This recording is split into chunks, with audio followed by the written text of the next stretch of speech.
உலகத்துல ஒவ்வொரு மணி நேரத்திற்கும் லட்சக்கணக்கான குழந்தைகள் பிறக்குது. ஆனா இந்த குழந்தைகள் எல்லாமே பிறந்த உடனே எந்திரிச்சு நடக்குதா அப்படின்னு கேட்டா அது கேள்விக்குறிதான். ஏன்னா ஒரு குழந்தை எந்திரிச்சு நடப்பதற்கே பாத்தீங்கன்னா கிட்டத்தட்ட ஒரு 8 மாசம் கிட்ட டைம் எடுத்துக்குது.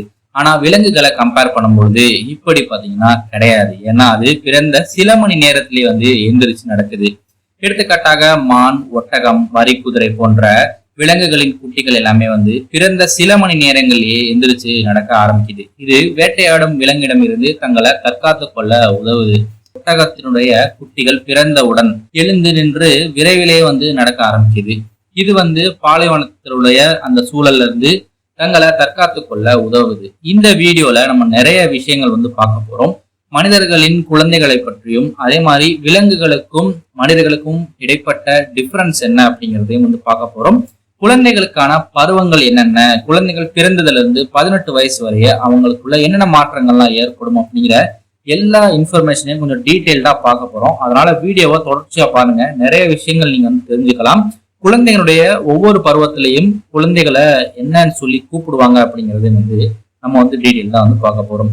பொதுவா மூளை வளர்ச்சி அப்படிங்கிறது, பிரைன் டெவலப்மெண்ட் அப்படிங்கிறது, நமக்கு ஒரு குழந்தை பிறக்குது அப்படின்னா அது முழுமையாக இருப்பது கிடையாது.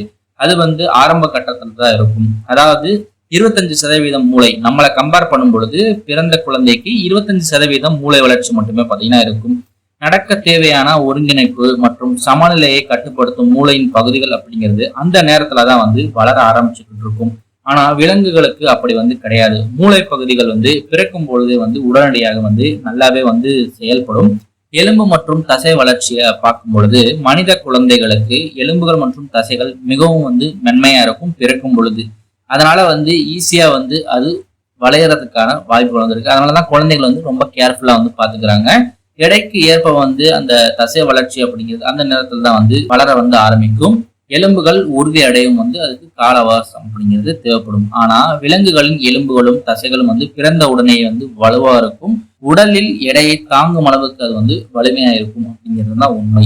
மனிதர்கள் அப்படிங்கிறவங்க ஒரு பாதுகாப்பான சூழல்ல வாழ்றாங்க. அவங்கள பாதுகாக்க பெற்றோர்கள் இருக்காங்க. ஆனா விலங்குகளுக்கு அப்படி கிடையாது. ஒரு யானை, வரிக்குதிரை, பசு போன்ற விலங்குகள் திறந்த வெளியிலேயே வாழ்றாங்க. வெட்ட வெளியில இருப்பதனால வேட்டையாடும் விலங்குகள் தப்பித்துக் கொள்ள அது எந்திரிச்சு நடக்க வேண்டிய ஒரு கட்டாயம் அப்படிங்கிறது இருக்கு. இந்த பரிணாம வளர்ச்சியில ஒரு முக்கியமான ஒரு பகுதியா பாத்தீங்கன்னா இதுல நம்ம கண்டிப்பா பார்க்கணும். சமநிலை அப்படின்னு பார்க்கும் பொழுது மனிதர்கள் 2 கால்ல நின்று நடக்க வேண்டிய கட்டாயம் அப்படிங்கிறது இருக்கு. இது மிகவும் கடினமான சமநிலை செயலாக இருக்கிறது. ஆனா ஒரு குழந்தை 2 கால்களில் சமநிலையை கற்றுக்கொள்ள சில மாதங்கள் அப்படிங்கிறது ஆகும். ஆனா விலங்குகள் 4 கால நடக்கக்கூடிய விலங்குகள். இதனால அதன் உடல் எடையை ஈஸியா சரிபங்கா பிரிச்சு அது நடக்க முடியும். அதனால ஈஸியா சமநிலையை அது அடையுது. எனவே குழந்தைகளின் மூளை வளர்ச்சி, தசை, எலும்பு வளர்ச்சி மற்றும் பாதுகாப்பு சூழல் இந்த காரணங்களால குழந்தைகள் நடக்க டைம் எடுத்துக்குது. ஆனா விலங்குகளுக்கு இது ஸ்பீடாக நடக்குது.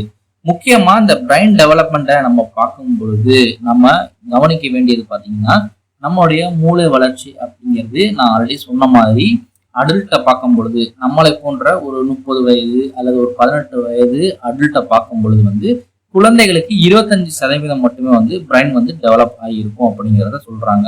முக்கியமா இந்த பிரைன் அப்படிங்கிறது அதாவது தலையில இருந்து குழந்தைகளுடைய கால் வரை இருக்கக்கூடிய எல்லா இடங்களையுமே நரம்பு மண்டலம் அப்படிங்கிறது இருக்கு.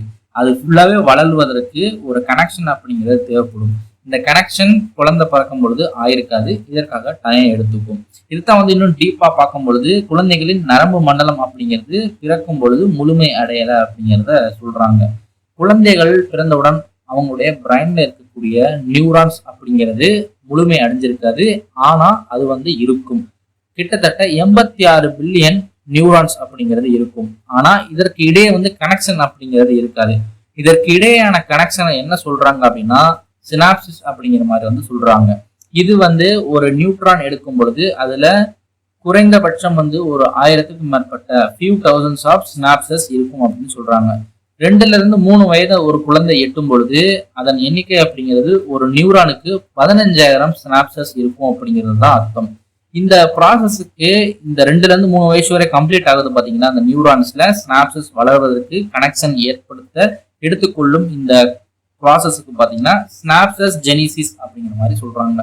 நெக்ஸ்ட் வந்து மையலினேஷன் அந்த நேரத்துல தான் வந்து ஸ்டார்ட் ஆகும். குழந்தைகளுக்கு பிறந்தவுடன் வந்து மையலினேஷன் அப்படிங்கிறது ஸ்டார்ட் ஆயிரும்.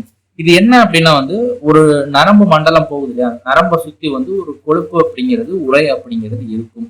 இதைத்தான் வந்து மையலின் அப்படிங்கிற மாதிரி சொல்றாங்க. இது எதுக்கு யூஸ் ஆகுது அப்படின்னா வந்து எலக்ட்ரிக்கல் சிக்னல்ஸை வந்து டிரான்ஸ்ஃபர் பண்றதுக்கு, ஸ்பீடா வந்து டிரான்ஸ்ஃபர் பண்றதுக்கு வந்து ஸ்டார்ட் ஆகுது. குழந்தை பிறக்கும் பொழுது இது வந்து ரொம்ப ரொம்ப கம்மியா இருக்கும் அப்படிங்கிற மாதிரி வந்து சொல்றாங்க. நெக்ஸ்ட் வந்து இந்த மை எலினேஷன்ஸ் எந்த இடத்துல ஸ்டார்ட் ஆகும் அப்படின்னா வந்து ஸ்பைனல் கார்டு வந்து பிரைன் ஸ்டெம்ஸ் இந்த இடத்துல தான் வந்து ஸ்டார்ட் ஆகும். இது எதுக்கு யூஸ் ஆகுது அப்படின்னா வந்து நம்ம நல்லா வந்து மூச்சு விடுவதற்கு, நம்ம இந்த உலகத்துல வாழ்வதற்கு முக்கியமானது மூச்சு விடுவது. மூச்சை இழுத்து மூச்சை விடுவதற்கு முக்கியமா தேவையானது பாத்தீங்கன்னா இந்த மை எலினேஷன் அப்படிங்கிறது. இது வந்து பிறந்த உடனே பாத்தீங்கன்னா ஸ்டார்ட் ஆக ஆரம்பிச்சிடும். முக்கியமா ஜென்ரலா இது எந்த இடத்துல நோக்கி போகும் அப்படின்னா, எந்த இடத்துல ஸ்டோர் ஆகும் அப்படின்னா வந்து பிரெயினுடைய ஹையர் ஏரியான திங்கிங், லாங்குவேஜ் கண்ட்ரோல் அப்படின்னு சொல்லக்கூடிய நம்மளுடைய எண்ணங்கள், நம்மளுடைய மொழிகள் மற்றும் நம்மளுடைய கண்ட்ரோல் பண்ணக்கூடிய அந்த ஏரியால தான் பாத்தீங்கன்னா இது எல்லாமே வந்து ஸ்டோர் ஆகுது.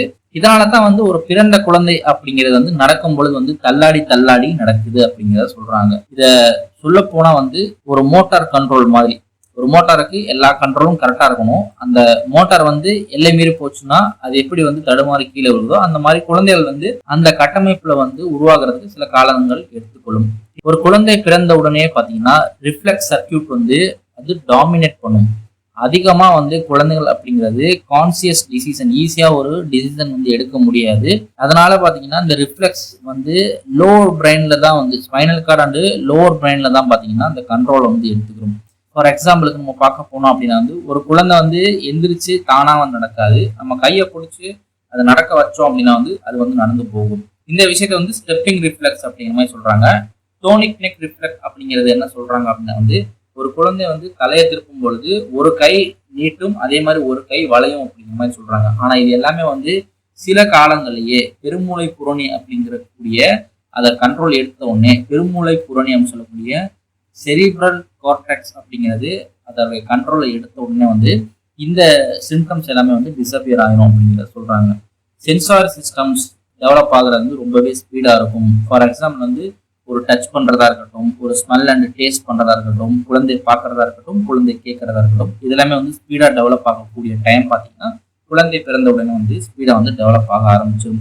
ஒரு குழந்தை பிறக்கும் பொழுது ஃபுல்லாவே வந்து டச் அப்படிங்கிறது ஃபங்க்ஷன் ஆகிட்டு தான் இருக்கும். நீங்க தொட்டா கண்டிப்பா அந்த குழந்தைக்கு வந்து தெரியும். இது வந்து எக்ஸ்பிரஸ்லா எந்த இடத்துல இந்த உணர்ச்சி அதிகமா இருக்கும்னா ஃபேஸ்ல வந்து அதிகமா இருக்கும். இதே மாதிரி வந்து ஸ்கின் டு ஸ்கின் கான்டாக்டை வந்து ஈஸியா வந்து குழந்தை அப்படிங்கிறது உணரக்கூடிய வாய்ப்புகள் வந்து பிறந்த உடனே வந்து ஸ்டார்ட் ஆயிடுது. ஸ்மெல் அண்ட் டேஸ்ட் அப்படின்னு பார்க்கும்போது ஆல்ரெடி வந்து குழந்தைக்கு சென்சிட்டிவா தான் இருக்கும். ஒரு பிறந்த குழந்தை ஈஸியா வந்து தன்னுடைய தாயினுடைய ஸ்மெல்ல ஐடென்டிஃபை பண்ண வித்தின் டேஸ் தான் ஆகும். அது ஈஸியா பாத்தீங்கன்னா உங்களுக்கு நடந்ததுன்னு சொல்றாங்க. விசன் கண்ணை பார்க்கும் பொழுது வந்து ஒரு பிறந்த குழந்தைக்கு 20-25 சென்டிமீட்டருக்குள்ள வந்து அது பார்க்க ஆரம்பிச்சிடும். ஸ்டார்டிங்லேயே 20-25 சென்டிமீட்டர் பக்கத்துல இருக்கும் போது தான் பார்க்கணும். அதனால குழந்தை முதல்ல யாரை பார்க்கும் அப்படின்னா தாய்ப்பால் குடிக்கும் பொழுது வந்து அவங்களுடைய அம்மாவை தான் வந்து ரொம்ப பக்கத்துல இருந்து பார்க்கும் அப்படிங்கிற மாதிரி வந்து அறிவியல் வந்து சொல்லுது. ஃபுல் கிளாரிட்டியில பார்க்கணும் அப்படின்னா, டெப்தா ஒரு பொருளை பார்க்கணும் அப்படின்னா சில மாதங்கள் வந்து எடுத்துக்கணும். ஹியரிங் அப்படின்னு பார்க்கும்பொழுது கேட்கும் திறன் அப்படிங்கிறது பிறந்த குழந்தைக்கு கண்டிப்பா வந்து ஸ்டார்டிங்லேயே இருக்கும். ஆனா அதுவும் வந்து லைட்டா தான் இருக்கும். இதுலயும் வந்து முக்கியமா ஒரு குழந்தை கருப்பையில் இருக்கும் பொழுது வந்து தன்னுடைய தாயினுடைய அந்த குரல், அந்த வைப்ரேஷன், அது எல்லாமே பாத்தீங்கன்னா அந்த குழந்தை வந்து லியன் பண்ண ஆரம்பிச்சிடும் அப்படிங்கிற மாதிரி வந்து சொல்றாங்க.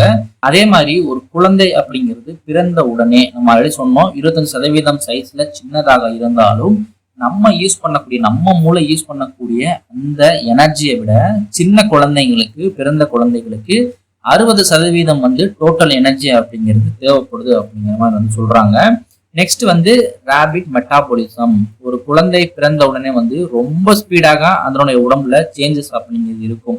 நீங்க பார்த்துருப்பீங்க, ஃபர்ஸ்ட் பிறந்தப்போ ஒரு குழந்தையுடைய ஃபேஸ் ஒரு மாதிரியா இருக்கும்.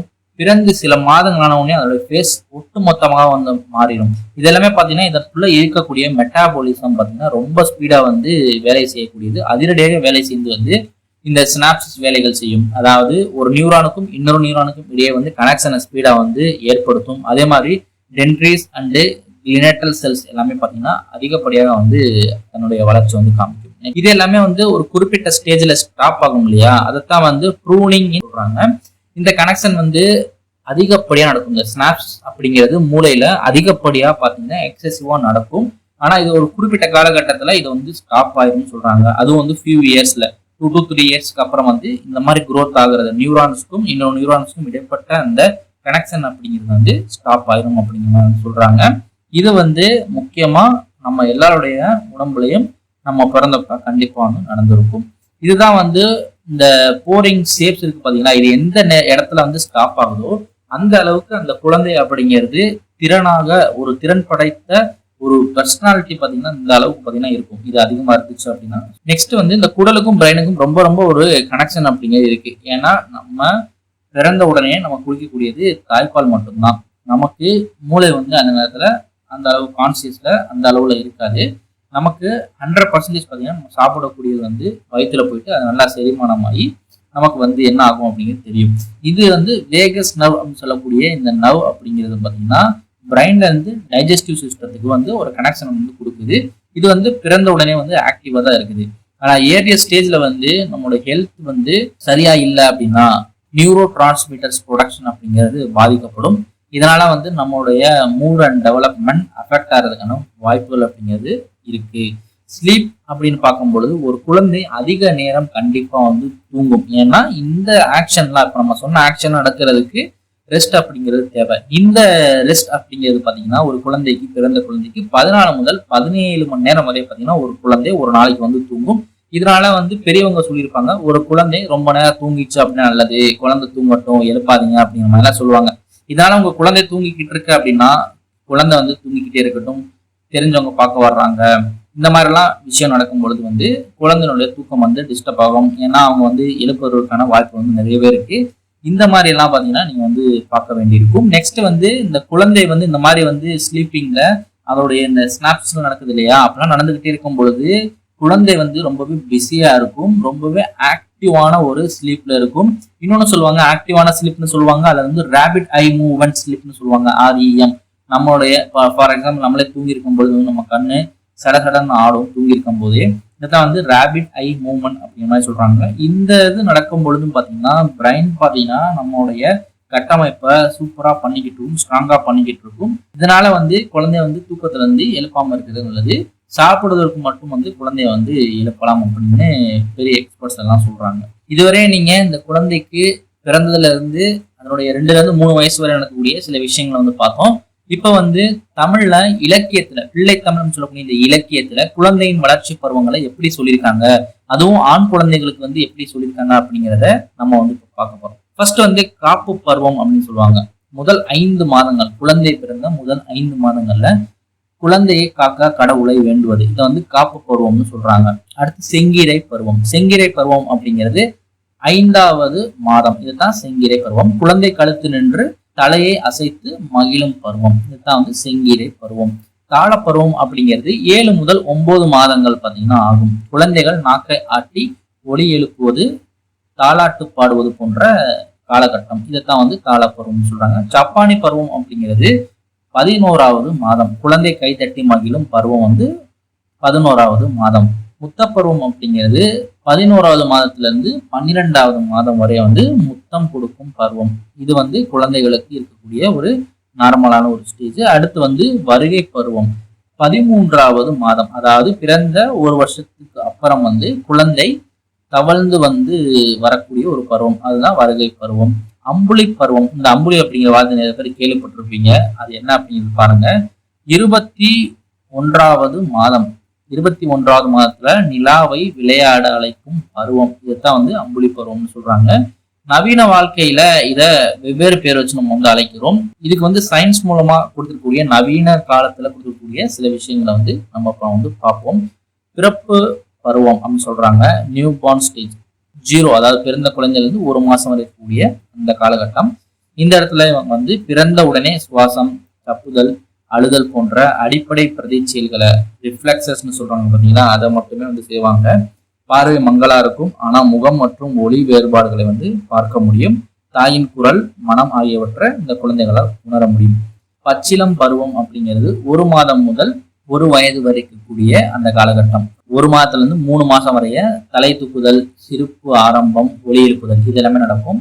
4வது மாசத்துல இருந்து 6வது மாசம் வரைய வந்து திரும்பி படுத்தல், குழந்தை வந்து புரளுதுன்னு சொல்லுவாங்க பார்த்தீங்களா, அது. அதுக்கப்புறம் பொருட்களை பிடிக்க போவது, தாயை அறிந்து மகிழ்ச்சி காட்டுவது இது எல்லாமே வந்து 6 மாசத்துக்கு நடக்கும்.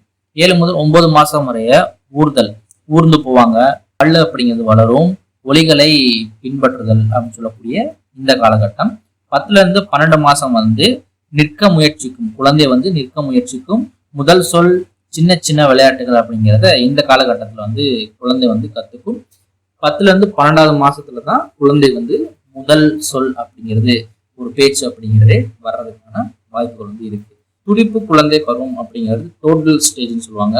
1 வயதுல இருந்து 3 வயசு வரை வந்து அந்த குழந்தை வந்து துடிப்பு பருவத்துல இருக்கும். நல்ல துடிப்பான பையன் சொல்லுவாங்க பாத்தீங்களா, அந்த காலகட்டம். நடப்பது, ஓடுவது, படிக்கல் ஏறுவது, அதே மாதிரி இந்த இடத்துல வந்து சொற்கள், வாக்கியங்கள் போன்றவை வந்து குழந்தை வந்து பேச தொடங்கும். ஆர்வமாக எல்லாத்தையுமே வந்து கற்றுக்க நினைப்பாங்க. விளையாடுவதிலையும் ஆர்வம் வந்து காட்டுவாங்க.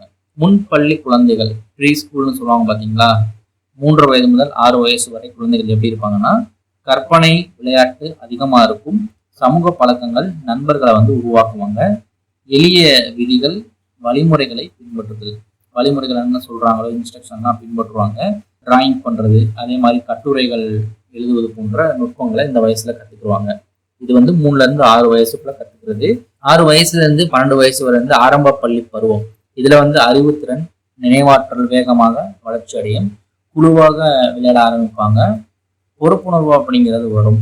அதே மாதிரி உடல் பலமும் கட்டுப்பாடும் இந்த இடத்துல வந்து மேம்படும். 12ல இருந்து 18 வயசு வரை வந்து பால்ய பருவம். இது இந்த இடத்துல தான் வந்து முக்கியமா வந்து உடல்ல ஹார்மோன் மாற்றங்கள் வந்து ஏற்படும். சுய அடையாளம் அப்படிங்கிறது தேடுவாங்க. நண்பர்கள், சமூக உறவுகள் மிக முக்கியமாக வந்து இவங்க வந்து பின்பற்றுவாங்க. முடிவெடுக்கும் திறன் வளர்ச்சி அப்படிங்கிறது இந்த நேரத்துல தான் வந்து ஸ்டார்ட் ஆகுது. உணர்ச்சி நிலை அப்படிங்கிறது இந்த இடத்துல தான் மாறுபடுது. இந்த மாதிரி விஷயங்கள்லாம் பார்த்துக்கோங்க. எதனால வந்து 18 வயசுல வந்து ஓட்டு போடணும் அப்படிங்கிறதுக்கு இதுதான் வந்து காரணம். இந்த இடத்துல தான் நம்மளால பார்த்தீங்கன்னா ஒரு சமூகத்துக்கான ஒரு சரியான முடிவை வந்து நம்மளால எடுக்க முடியும் அப்படிங்கிறது இந்த இடத்துல நீங்க பார்த்துருப்பீங்க. இந்த மாதிரி நிறைய காரணங்கள் வந்து நம்ம இந்த வீடியோல பார்த்துருக்கோம். உங்களுக்கு இந்த வீடியோ பார்த்தா பிடிச்சிருக்கு அப்படின்னா உங்க ஃப்ரெண்ட்ஸ்க்கு ஷேர் பண்ணிக்கோங்க. நிறைய பேருக்கு இந்த இன்ஃபர்மேஷன் தெரியாம இருக்கலாம். சில சயின்டிஃபிக் வேர்ட்ஸ் வந்து இந்த வீடியோல வந்திருக்கலாம். அதே வந்து பார்த்து இவ்வளோ நேரம் பொறுமையாக பார்த்ததற்கு நன்றி. இந்த வீடியோ பிடிச்சா லைக் பண்ணிக்கோங்க, உங்கள் ஃப்ரெண்ட்ஸ்க்கும் ஷேர் பண்ணிக்கோங்க. நெக்ஸ்ட் வீடியோவில் அமைப்போம். பாய்.